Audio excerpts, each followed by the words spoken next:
Chapter 7, Ox on the Roof. Now Laura and Mary had chores to do. Every morning before the sun was up, they had to drive Spot to the big gray rock to meet the herd so that Johnny could take her with the other cattle to eat grass all day. And every afternoon, they had to remember to meet the herd and put Spot in the stable.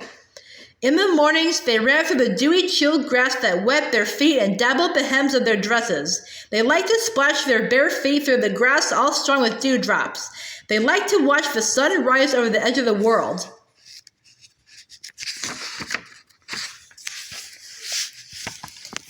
First, everything was gray and still. The sky was gray, the grass was gray with dew, the light was gray, and the wind held its breath.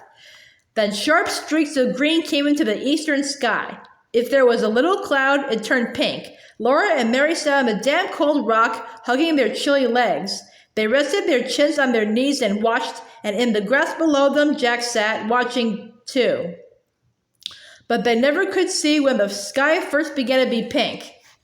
The sky was very faintly pink, then it was pinker. The color went higher up in the sky. It grew brighter and deeper. It blazed like fire, and suddenly the little cloud was glittering gold. In the center of the blazing color, on the flat edge of the earth, a tiny sliver of sun appeared. It was a short streak of white fire. Suddenly, the whole sun bounded up, round and huge, far bigger than the ordinary sun and throbbing with so much light that its roundness almost burnt.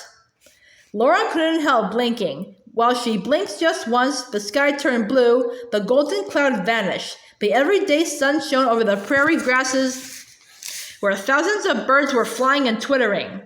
In the evenings, when the cattle came home, Laura and Mary always ran fast to get up on the big rock before all those heads and horns and trampling legs reached them. Pa was working for Mr. Nelson now, and Pete and Bright had no work to do. They went with Spot and the other cattle to eat grass. Laura was never afraid of gentle white Spot, but Pete and Bright were so big that they would scare anybody. One evening, all the cattle were angry. They came bellowing and pawing, and when they reached the big rock, they did not go by. They ran around it, bawling and fighting. Their eyes rolled, their horns tossed and slashed at each other. Their hoofs raised a smudge of dust, and their clashing horns were frightful. Mary was so scared that she could not move. Laura was so scared that she jumped right off the rock. She knew she had to drive Spot and Pete and Bright into the stable. The cattle towered up in the dust. Their feet trampled and their horns slashed and they bawled, but Johnny helped to head Pete and Bright and Spot toward the stable. Jack helped too. Jack growled at their heels and Laura ran yelling behind them, and with his big stick, Johnny drove the herd away. Spot went into the stable. Then Bright went in. Pete was going in, and Laura was not scared now, when suddenly Big Pete wheeled around. His horns hooked and his tail stood up, and he galloped after the herd. Laura ran in front of him. She waved her arms and yelled. He bellowed and went thundering toward the creek bank. Laura ran with all her might to get in front of him again, but her legs were short and Pete's were long. Jack came running as fast as he could, but he only made Pete jump longer jumps. Pete jumped right on top of the dugout. Laura saw his hind leg go down through the roof. She saw him sit on it. That big ox was going to fall on Ma and Carrie, and it was Laura's fault because she had not stopped him.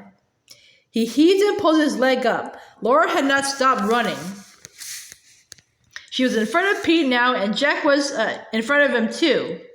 They chased Pete into the stable, and Laura put up the bars. She was shaking all over, and her legs were weak. Her knees kept hitting together.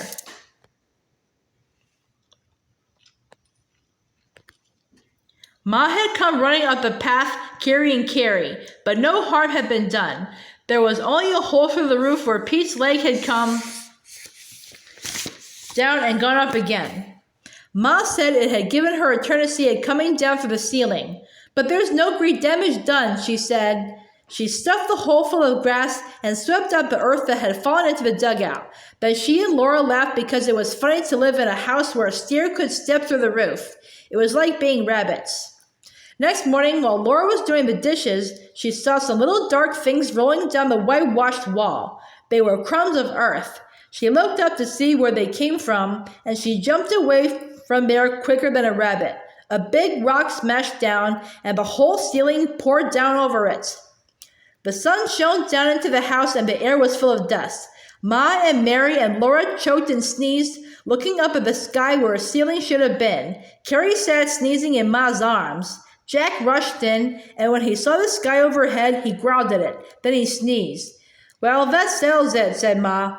"What does, Ma?" Laura asked. She thought Ma meant that something was settling the dust. "This does," Ma said. "Pa will have to mend that roof tomorrow." Then they carried out the rock and the earth and the bunches of hay that had fallen.